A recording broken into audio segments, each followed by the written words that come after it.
All right, so today we're diving into something pretty wild. Yeah. I think you'll agree. Yeah, definitely. We're looking at Elon Musk Yeah. and Steve Bannon, Okay. and it's not exactly a pairing you'd expect to see. Right. But what we found is they're kind of going head to head on this whole issue of the H-1B visa program. Interesting. And for folks who might not be totally up on that, Sure. it's essentially a way for companies in the U.S. to bring in workers from other countries Oh, okay. for jobs that require very specific skills. Got it.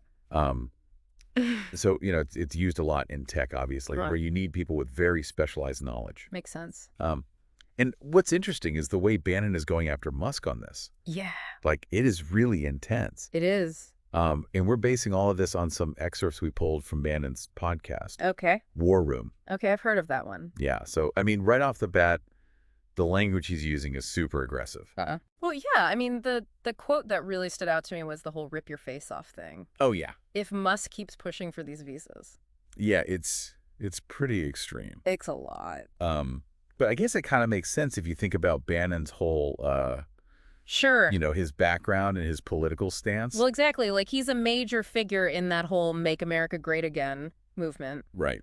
The Magia thing. The Medea, yeah. So, their focus is on putting American interests first. Okay. Like, across the board. So in this case, it's about making sure those high-paying tech jobs go to American workers. Exactly. Okay. And he's saying that these H-1B visas are basically taking those jobs away from Americans And handing them to to foreign workers. foreign workers. Okay. And he even goes as far as to say that, we need a total stop to immigration Wow. and that the tech leaders should be paying reparations. Reparations. Yeah, like they've done something wrong by, supposedly displacing American workers. So it's pretty serious stuff. It's strong, but it is, I guess, consistent with his worldview to a certain extent. So then you have Musk on the other side of this. Yeah. And what's weird is that he's been seen as kind of aligned with Trump Right. and the whole NGA movement in the past. At least to some degree. Yeah. So where does he fit in now? Well, that's what makes it so fascinating, right? Because Yeah. now he's like full on advocating for these H-1B visas, Yes. saying we need to actually expand the program. Interesting. His argument is that there just aren't enough Americans who are qualified That's right. to fill all these super technical jobs. Okay. And he even endorsed this post online, which was later taken down. I think I saw that. Yeah, it was basically saying that American workers don't have the skills. Oh, wow. Yeah, so you can see how that would rub some people the wrong way. Especially in that Mengier crowd. Totally. Yeah. And it's a pretty big departure from the usual Magie thinking on immigration. It is. Yeah. So where does Trump himself actually stand on all this? Well, this is where it gets really interesting. Oh.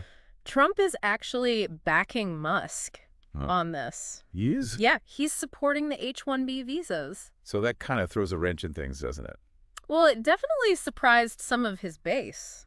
I bet. The people who usually want stricter immigration policies. Right, right. Yeah, so it seems like there might be some kind of shift happening within the movement. Okay. Yeah. Now, there's another person we should talk about too, right?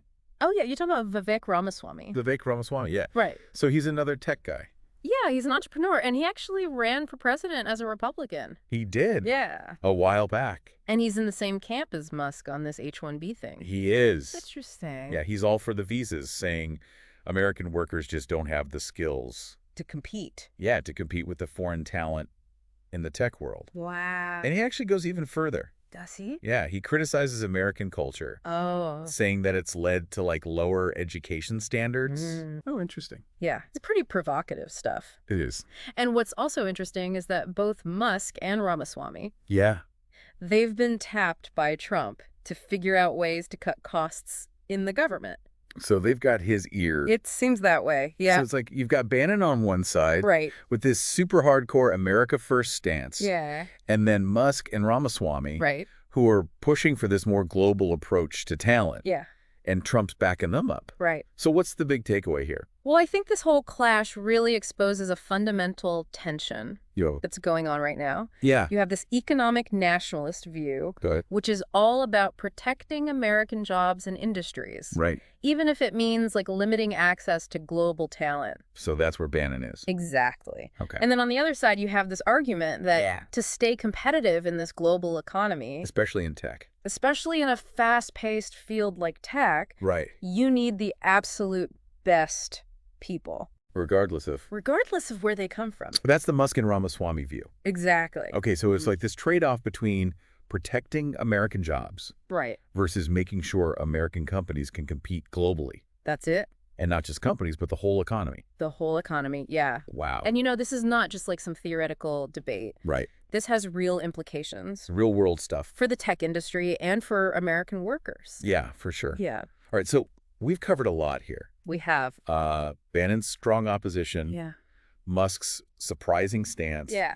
Trump's alignment with Musk, Uh-huh. and this bigger debate about globalization and the future of work. Right. But here's something to think about as we wrap up. Okay. Could this fight over H-1B visas go beyond tech? Interesting. Like, could we see similar conflicts pop up in other industries? It's possible. And what does this tell us about where the MAGA movement is going? Right. Like, what are their priorities now? Good question. So yeah, just some things to consider. Lots to think about. Keep learning, keep exploring, and see what conclusions you come to. Absolutely. All right, that's it for our deep dive today. Thanks for having me. Thanks.